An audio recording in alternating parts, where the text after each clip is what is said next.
Berikut adalah daftar 20 kasus korupsi terbesar di Indonesia berdasarkan nilai kerugian negara yang diketahui hingga Februari 2025. PT Timah, 300 triliun rupiah. Kasus tata niaga timah ilegal periode 2015 hingga 2022 ini mencatatkan rekor kerugian terbesar, melibatkan pejabat perusahaan dan swasta, dengan dampak lingkungan yang masif. PT Pertamina, 193,7 triliun rupiah. Terungkap pada 2025, kasus ini melibatkan pengelolaan minyak mentah dan produk kilang periode 2018 hingga 2023, dengan modus pengoplosan BBM subsidi dan manipulasi impor-ekspor. Bantuan Likuiditas Bank Indonesia, BLBI, 138 triliun rupiah. Skandal era krisis moneter 1997 hingga 1998, dana bantuan 147,7 triliun rupiah diselewengkan oleh debitur dan belum sepenuhnya pulih hingga kini.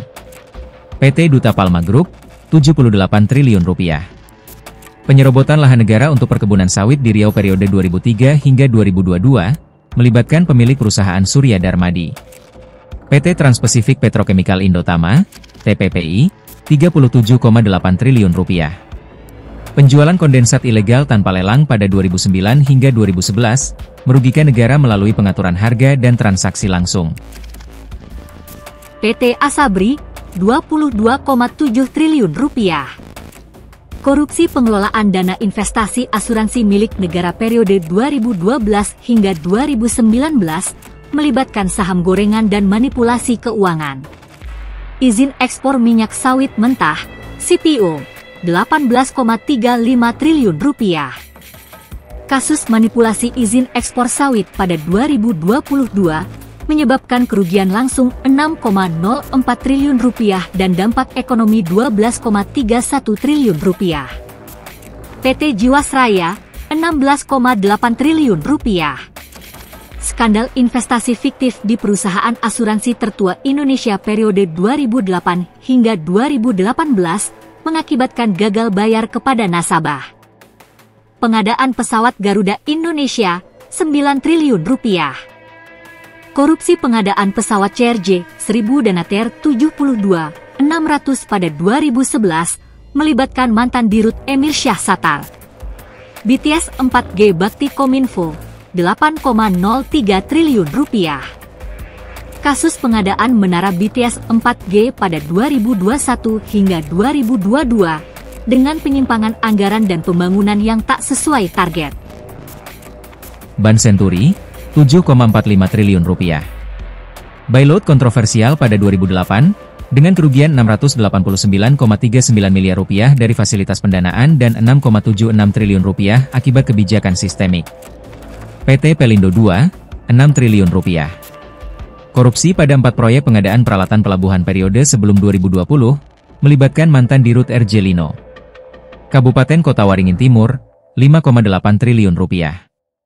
Kasus korupsi izin pertambangan oleh mantan Bupati Supian Hadi pada 2010 hingga 2012, merugikan negara dan lingkungan. Surat keterangan lunas BLBI, SKL BLBI, 4,58 triliun rupiah. Penyalahgunaan SKL pada 2004 oleh Syafruddin Arsyad Temenggung untuk menghapus kewajiban debitur Samsul Nur Salim. Yayasan Super Semar, 4,4 triliun rupiah. Penyelewengan dana Yayasan Era Soeharto, terungkap setelah audit BPK pada 2000-an. Provinsi Sulawesi Tenggara, 4,3 triliun rupiah. Korupsi sektor pertambangan periode 2000-an melibatkan pejabat daerah dan perusahaan swasta. Proyek KTP elektronik, IKTP, 2,3 triliun rupiah. Penyimpangan anggaran proyek IKTP pada 2011 hingga 2012 melibatkan pejabat tinggi dan politisi. Proyek Hambalang, 700 miliar rupiah. Korupsi pembangunan pusat olahraga di Bogor pada 2010 hingga 2012 menyeret nama-nama besar di politik. Korupsi dana pensiun Pelindo, 600 miliar rupiah. Penyalahgunaan dana pensiun karyawan Pelindo periode sebelum 2020 terungkap setelah audit internal. Pengadaan alat kesehatan COVID-19, 500 miliar rupiah. Korupsi pengadaan Alkes oleh Kementerian Kesehatan pada 2020 melibatkan pejabat dan pihak swasta saat pandemi. Angka kerugian di atas berdasarkan estimasi resmi, seperti dari BPK atau Kejagung, atau laporan media, tetapi beberapa masih dalam tahap penyelidikan atau perhitungan final. Kasus-kasus ini mencerminkan beragam sektor, dari BUMN, perbankan, hingga pemerintahan daerah, menunjukkan kompleksitas masalah korupsi di Indonesia. Publik terus memantau perkembangan kasus-kasus ini, dengan harapan penegakan hukum dapat memulihkan kerugian negara dan memberikan efek jera, di antaranya dengan pemberlakuan hukuman mati dan perampasan aset terhadap para koruptor. Istilah klasemen Liga Korupsi Indonesia memang sering digunakan secara satir oleh publik untuk menggambarkan skala kerugian akibat korupsi. Daftar ini disusun berdasarkan informasi dari pemberitaan, laporan resmi, dan perbincangan publik, meskipun beberapa angka mungkin masih dalam proses audit atau perkiraan sementara.